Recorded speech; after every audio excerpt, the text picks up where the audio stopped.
자, 다음 뉴스 보겠습니다. 이준석 개혁신당 대표 이야기를 좀 할 텐데요.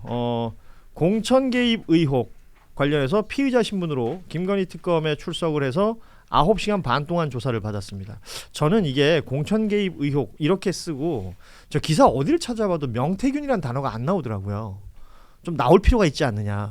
사람들에게 잊혀지고 있었거나 아니면 거론이 덜 되는 동안 뭔가 약간 희석됐다라는 느낌도 전 들었어요. 예. 아무튼 9시간이 넘는 조사를 받고 나왔고 조사 받으러 들어갈 때 조사하고 나올 때 기자들을 향해서 했던 말들이 있습니다.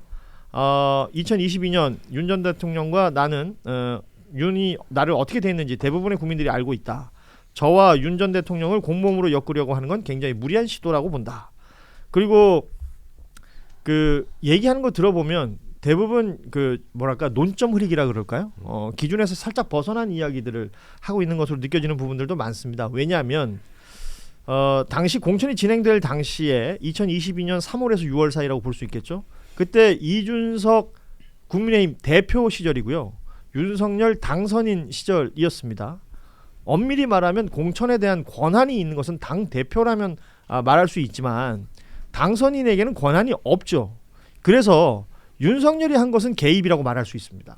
그러면 이준석 당대표가 했던 것은 개입이라는 단어하고는 또 안 맞을 수 있죠. 그래서 권한이 있는 사람이 결국 도장을 찍었기 때문에 공천이 됐던 부분이 있기 때문에 피의자로 적시된 것이 아닐까 저는 그렇게 보고 있는데 이준석 대표는 그런 표현에 대해서 의아하다라는 표현을 썼습니다. 뭐 조사 받은 내용들도 그렇고 들어가고 나가고 할 때 했던 그런 발언들에 대해서도 그렇고 어떻게들 생각하시는지 좀 듣고 싶습니다. 일단 저희 지금 변호사가 창원에서 명태균 재판을 종결하고 있습니다. 그리고 방금 속보가 떴습니다. 구형이 떴다고. 예. 명태균 징역 6년. 그리고 예. 김영선 운영이 떴다고 하고 이게 너무 길어지면 내일까지 재판이라 제가 내려갔어야 되는데 다행히 오늘 끝났다고 합니다. 그리고 지금 웃으면서 할 얘기입니까? 너무 좋죠. 창원 갔다 와야 됩니다. 예. 자, 다시 한번 정리해 드릴게요. 오늘 명태균 재판이 창원에서 열렸는데 명태균은 징역 6년, 김영선 전 의원은 징역 5년을 각각 검찰에서 구형했다라는 내용입니다. 6년이라는 것의 상징성은 뭐냐면 보통 일반적인 형사 사건에서 집행유예 없다. 네, 예. 그 뜻이면 보통 장량강약해서 밤 정도 나온다고 하더라도 3년이 뜨면 집유가 불가능하기 때문에 너는 법정 구속을 해야 된다라는 검찰의 주장으로 보면 될 것 같고요. 예. 아까 말씀하신 대로 명태균 사건이 계속 재판이 진행 중이었습니다. 예. 근데 사실 좀 많이 가려져 있었죠. 이 특검의 이름에도 사실 명태균, 건진법사 등의 이름이 들어가 있었는데 마치 그게 사라져 있어서 기준석 대표는 김건희랑 나랑 무슨 상관이라고 예. 했지만 그 고리가 명태균이고 그 불법성은 조만간 밝혀질 예정이고요. 논점 흐리기 맞다고 생각을 합니다. 당시 당대표는 이준석이었고 결정권자가 이준석이었는데 어떻게 보면 김건희 혹은 윤석열이라는 자격 없는 자의 그 의견을 받아서 거기에 공천이 실제로 된 부분이 있으니까 거기에 대해서는 법적 정치적 책임을 지는 게 당연하죠. 근데 마치 지금 강원도 불구경 하는 것처럼 하고 내가 왜 피해자인지 모른다고 하는데 본인이 선별해서 제출한 녹취만 보더라도 당연히 피의자 입건이 되는 게 맞습니다. 예. 그런데도 아직도 모른다고 하면 이미 그 변호인분을 좀 잘 상담을 해보셔야 될 것 같습니다. 지금 댓글에 이렇게 올라왔어요. 역시 이준석답다. 전혀 별개의 팩트의 조각들을 억지로 깨맞춰 궤변을 늘어놓는데 설핏 들으면 그럴싸하나 그 시간 순서나 논리적 정합성을 따져보면 허점투성이다. 그저 순간만 모면하려는 얄팍한 말장난식 언변. 수법 그대로다. 네. 예. 허수아 비치기라고 하죠. 이준석 그 대표가 흔히 쓰는 제3의 가공 또 조합이 안 맞는 거를 세워놓고 그걸로 이제 사람들 관심을 싹 돌리는. 저희 제작진이 이준석 대표를 별로 안 좋아하나 봐요. 사진을 저걸 골라놨네요. 예. 예. 그래서 그 제가 시간 순으로만 말씀드리면 금방 이해가 될 겁니다. 네. 2022년도 3월 9일이 대선이었죠. 그때 재보궐이 5군데가 열렸습니다. 국회의원 재보궐이. 그렇습니다. 그래서 대선과 재보궐 5군데가 있었고 6월 1일, 5월 10날 취임하고 딱 한 달 만에 지방선거가 있었죠. 그때 이제 전체적으로 지방선거가 있으면서 김영선 의원이 이제 그때 창원의창에 당선이 되는 겁니다.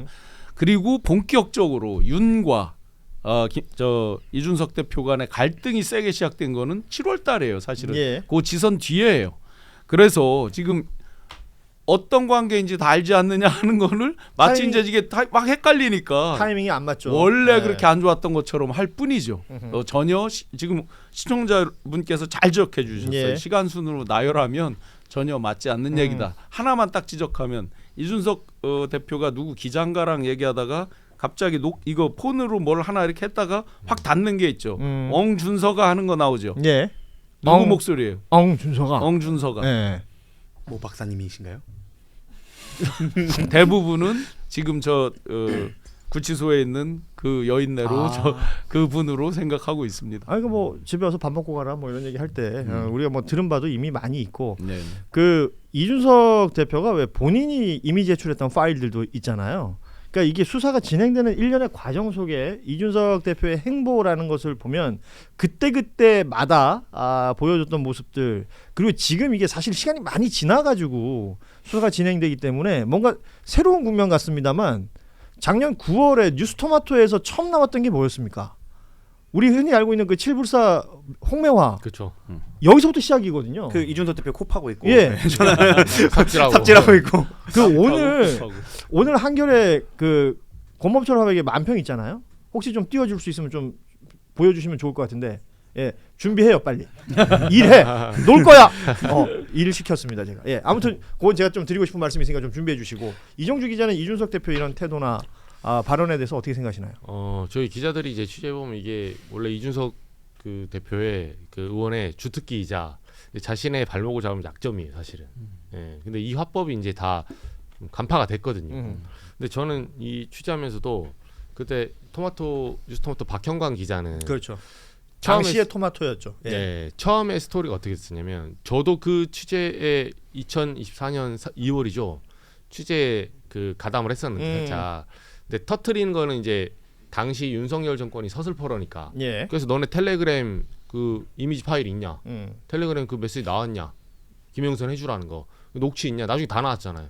계엄 탄핵 되니까 다 나왔어요. 그렇습니다. 근데 그 전까지는 여당이 이걸 막아 세울 때 이준석 의원이 그러니까 제보자이자 작업자였어요 보니까. 예. 네. 근데 기자에게는 그런 약간 그 소위 말해서 작두를 타는 그 단계가 있어요. 네. 이 제보자의 신빙성과 우리가 어디까지 얻어내야 될지 아슬아슬해 갈 때가 있는데 이준석 의원은 결정적으로 그 자기는 자기 설계를 해서 빠져나가려고 하는데 기자들이 나중에 시간이 지나면 바보가 아니거든요. 네. 잠시는 속을 수가 있어요. 근데 나중에 지나고 보면 당연히 어느 정도는 나도 이렇게 했을 때 이 사람 제보할 때도 이 사람도 제보자도 이득이 있으니까 제보를 하겠지라는 거는 인지상정인데 예. 이준석 의원은 그 판을 나머지 자기 말고는 다 모른다고 생각을 해요. 그렇죠. 그러니까 지금 제가 좀 그 아까 말씀드렸던 한겨레 오늘 그 권범철 화백 만평인데요. 그 칠불사 장면 다들 기억하실 겁니다. 저 홍매화를 신고 있는 천 원내대표죠. 안경 쓰고 있는 사람. 그리고 칠불사에서 코 비고 있던 사람 사진을 우리가 봤어요. 그런데 그 사진을 찍은 사람이 있었고 이름하여 명도사였습니다. 명박사라고도 불리고요. 그런데 지금 보세요. 특검에 출석하고 있는 이준석 대표가 저 칠불사 준석을 막고 있는 겁니다. 그러니까 특검 출석하면서 마치 다른 국면인 것처럼 얘기하고 있지만 본질은 저기 있다라는 부분을 다시 한번 얘기할 필요가 있을 것 같아요. 저는 저 본질이 곧 나올 거라고 생각하는 이유 중에 하나가 아까 말씀드렸다시피 구형이 6년이지 않았습니까? 실형이 선고될 가능성이 매우 높습니다. 명태균 씨가 그때 구속됐다가 보석으로 풀려날 때 콜로세움에 갇혔던 사자가 나왔다라고 했는데 그 사자가 다시 갇힙니다. 그러면 지금 그 사자가 나온 다음에는 별다른 새로운 얘기를 하지 않고 자기가 막 판을 좀 짜보려고 했었어요. 예. 하지만 다시 콜로세움에 들어간다면 나오고 싶겠죠. 많은 발언을 하게 될 거라고 생각을 합니다. 그러면 저는 두 가지 사이드 이펙트가 있을 거라 생각하는데 지방선거를 앞두고 1월달에서 2월달 정도가 선거가 나올 거예요. 예. 보험친구닷컴 광고를 시작합니다. 이 보험친구닷컴 부담되는 보험료 알듯말듯한 보장 내 보험 바로 알고 싶을 때 그럴 때는 검색창에 보험친구닷컴을 검색하시기 바랍니다. 아니면 1844-0585로 전화를 하셔도 좋습니다. 이미 가입한 보험의 경우에는 뭐가 문제인지 또 내가 가입한 보험에 어떤 장단점이 있는지 보험친구가 무료로 상담해 드립니다. 암보험, 종신보험, 실손보험처럼 누구나 다 아는 보험부터 화재보험, 배상책임보험, 운전자보험까지 모두 상담이 가능한 보험친구닷컴 검색창에 보험친구닷컴 혹은 화면에 지금 보이는 QR코드를 이용하시거나 전화 1844-0585 어디든 연락 주셔도 이 보험친구라는 여러분의 든든한 친구를 만나게 되실 겁니다. 그러면 지금까지는 약간 좀 밖에서 좀 정치 컨설턴트로서의 명태균으로 활동했다면 이제는 수위를 입은 명태균이 증인신문에 나오게 됩니다. 특히 오세훈 시장의 증인신문에 선거 전에 수위를 입은 명태균이 나올 것이다. 예. 그렇게 되면 조금 더 독해진 명태균 시즌 2를 만나게 될 거고, 이제 이준석 대표와 오세훈 시장 모두 이제 그 시즌 2를 맞이하게 될 거다. 그리고 그때 조금 더 실체적 진실에 다가갈 수 있지 않을까 예상해 봅니다. 이거는 뭐 제 개인적인 그 뭐랄까요, 이게 평가일 수 있는데 이 이야기를 하는 정구승 변호사 왜 이렇게 신나 보이죠? 본인 사건이라서 그러겠죠. 그런 건가요? 네, 하나가 끝났잖아요. 이제. 예, 알겠습니다. 이 내용을 뭐 법적으로도 따져봐야 되고 그렇겠지만 이준석 대표가 자기한테는 권한이 없었다라는 주장을 하잖아요. 네. 공천에 대해서. 이 발언에 대해서는 어떻게 평가하십니까? 저는 믿지는 않습니다. 왜냐하면 당의 시스템이 그때도 그렇게 돼 있었고 예. 만약에 본인이 알면서 비꼈다, 일부러 비껴놨다 이렇게 하면 이해가 되겠죠. 알면서 현실적 파워, 그리고 본인이 왜 중간에 명태균 씨랑 해서 본인의 문제를 김건희 씨 만나서 어떻게 뭘 해보려는 네네. 그런 게 있었잖아요. 그래서 일종의 이제 뭐라 그래요? 그걸 방기한다? 뭐 이런 측면이라면 이해가 되지만 본인이 뭐 완전히 이걸 비껴 있었고 완전히 몰랐다. 이거는 저는 아니라고. 결과적으로 도장은 이준석의 이름으로 찍히지 않습니까? 당연히 그렇고요. 그 부분에 중간에 있어서 뭐 예를 들어서 대통령 당선인이 훨씬 실질적 파워가 더 있어가지고 밀어붙이거나 뭐 예를 했다 뭐 뭐랄까 그냥 말 그대로 이준석이라는 사람이 피해자가 되려면 갖춰져야 될 조건이 굉장히 많죠. 또 실제 중간에 이제 제가 공개했었던 예. 봉지욱 기자랑 공개했었던 예화랑 그 방문 뭐 이런 네네. 거 있잖아요. 거기 보면 윤석열이 그 이준석 대표한테 예화랑 주소를 찍어줘요. 실제로 그거를 이준석 대표가 공개를 해준 거예요. 저기한테 박형광 기자한테. 네, 그쪽에 네. 공개를 해준 거예요. 물론 뭐 중간에 다시 이제 누군가가 말려서 다시 가지는 않았다 이렇게 됐지만 그 정도의 관계예요 기본적으로. 지금 이런 상황들, 그러니까 모르겠어요. 특검에서는 이 소환 조사 이후에 더 이상의 수사가 있을지는 모르겠습니다만, 수사 결과가 발표될 때 이 내용은 어떻게 정리될 것인가. 그리고 이게 다 정리가 안 된다면 그 이후 우리 흔히 알고 있는 뭐 수사기관으로 이첩하는 문제 이런 것들로 연결이 어떻게 될 것인가. 이게 이렇게 흐지부지 될 문제는 결코 아니기 때문에요. 그리고 또 지금 이준석 이거는 김건희와 관련된 부분, 즉 그때 당시 공천에 대한 건데 그 외에 이준석과 명태균에 대한 건 서울청에서 하고 있습니다. 예, 따로 진행되는 네. 부분이죠. 예. 근데 명태균 씨가 지금까지 출석하거나 협조를 하지 않았기 때문에 여기에 대해서는 수사가 진행되지 않았죠. 하지만 콜로세움으로 다시 들어간다고 했죠. 예. 사람을 불러오기가 매우 쉬워집니다. 신병학부가 계속 매우 웃으면서 얘기하죠. 지금 정구승 변호사. 네, 예. 제가 서울청에 다녀왔는데 되게 답답해하시더라고요. 왜 예. 왜 원진술자인 명태균 씨가 협조를 안 하기 때문에 어렵다. 하지만 협조를 한다면 뭐 가석방이든 뭐든 많은 얘기가 오고 갈 수 있기 때문에 협조가 될 거라고 생각합니다. 그래요. 그렇다고 예. 한다면 서울청의 수사도 더 빠르게 진행될 수 있고 그리고 2차 종합특검에선 종합이니까 이제 같이 이준석까지 넣어서 진행될 수 있는 거죠. 그 이상의 상황들 계속해서 볼 필요가 있겠다. 그냥 계속 제가 그냥 좀 말씀드리고 싶은 것은 과거 그 칠불사에서 있었던 일이 뉴스토마토를 통해서 보도되었을 때 그 시점과 그리고 윤석열의 탄핵 국면 직전에 있었던 명태균 게이트가 확 불타오를 때 그 시점과 그러니까 계엄과 내란이 벌어지고 탄핵 당하는 그 시점에 뭔가 이준석이 싹 사라졌었던 시점이 있습니다. 그리고 나서 다시 지금 특검에 등장을 하니까 뭔가 이게 다 단절된 것처럼 보이는데 그렇지 않다라는 얘기. 이건 굉장히 중요한 포인트로 좀 봐주실 필요가 있겠다 싶고요. 다음 이야기는 국민의힘 이야기를 좀 해볼 텐데 그 저희가 지난번에 한번 말씀을 드렸었죠. 2호회라고 수도권에 있는 국민의힘 당협위원장들 그 전현직 당협위원장들의 모임이 있는데 거기에 한동훈, 김문수 두 인물이 만나서 러브샷을 했습니다. 굉장히 이질적인 지금 장면이에요. 저 장면을 두고 뭐 여러 가지 뉴스들이 생산이 됐습니다만 대선 국면을 한번 생각해 보자면 뭐 흔히 말하는 이제 탄핵을 찬성하는 쪽 반대하는 쪽이 뭐 찬탄 반탄이라 가지고 각 대척점에 서 있었던 두 인물이 지금 장동혁이라는 공동의 적을 만난 이후에 러브샷을 했어요. 이정주 기자가 이걸 취재하셨다 그래가지고요. 네. 재밌을 것 같아서 한번 여쭤봅니다. 알겠습니다. 이거 진짜 저는 이제 굉장히 그 비장한 이유로 취재를 하고 있는데 사람들이 봤을 때는 그냥 짜치는 그 정도의 제가 그래서 짜치는 단독 전문인데 예. 뭐 어쨌든 단독은 단독이니까 예. 이거 제가 2호회라고 이게 모르시는 분들이 좀 있는데 이게 몰라도 돼요. 사실 몰라도 되는 회인데 국민의힘에서는 이제 소위 말해서 이제 당협위원장들 그 의원들 현역 의원들이 많이 오진 않아요. 전현직 뭐 당협위원장, 현직 의원 이렇게 오는데 이게 사람마다 얘기 다른 게 있는데 2호회라고 이제 당협위원장들이 자기 세력화를 위해서 이제 모인 단체예요. 이게 시작은 2016년 또는 2018년 이제 참석자들 한 말이 2016년 또는 2018년에 25일 날 모였어요 처음에. 어떤 달에 25일 날 모여서 25명이었어 또 그때 숫자가. 그래서 2호회로 지은 거예요. 네, 참 명칭 단순하죠. 네. 나는 이 씨하고 오시들이 많은 줄 알았는데. 그죠?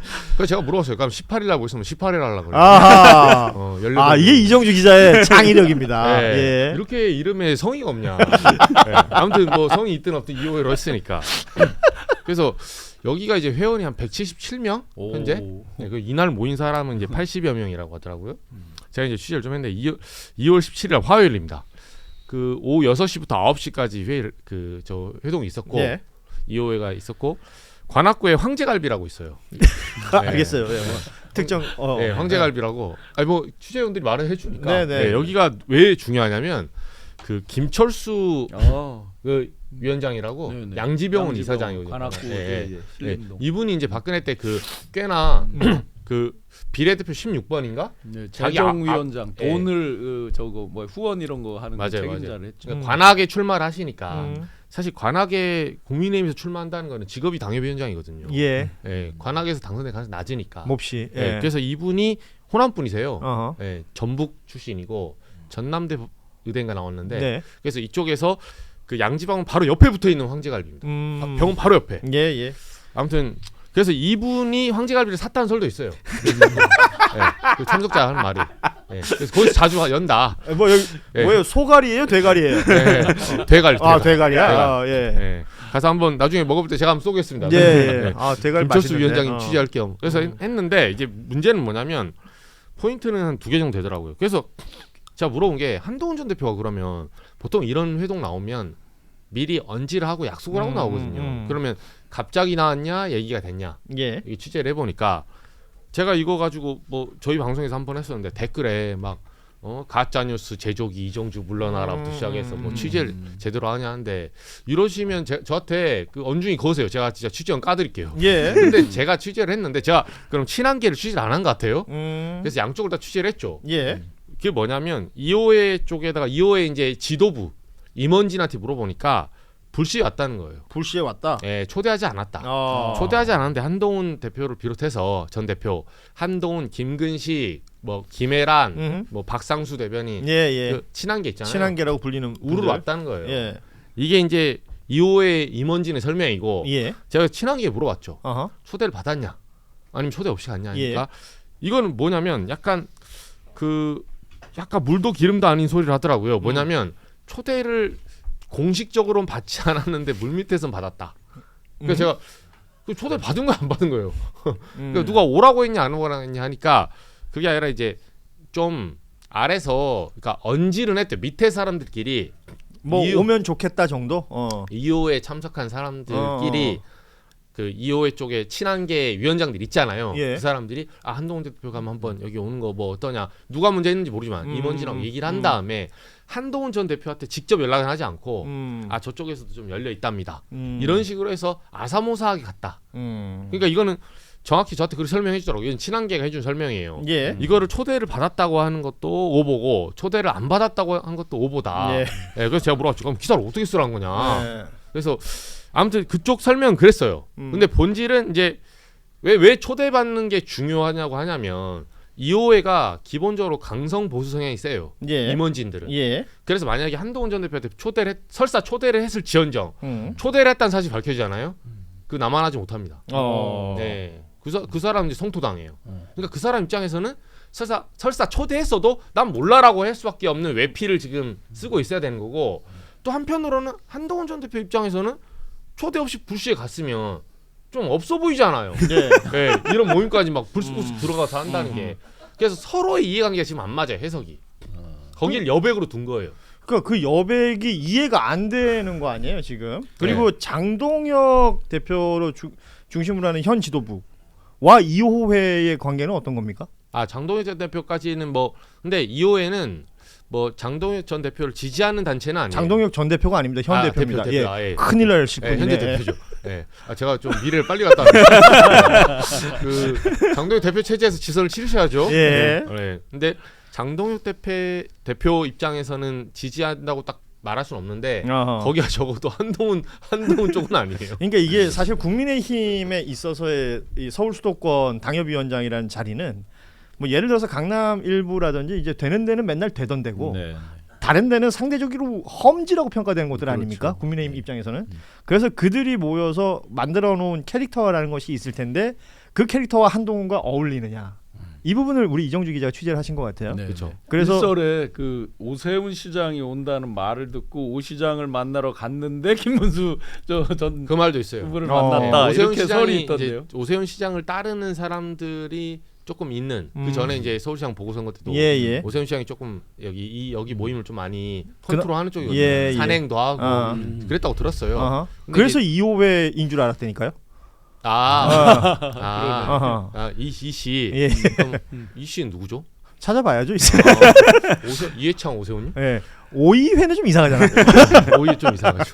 근데 그렇게 그 앵커님 말씀하신 대로 성의 있게 이름 짓는 사람들이 있습니다. 네, 알겠습니다. 예. 그래서 제가 진짜 놀랐던 거는 그래서 이 보배 발언이 핵심이잖아요. 예. 일단 보배 발언 나왔대요.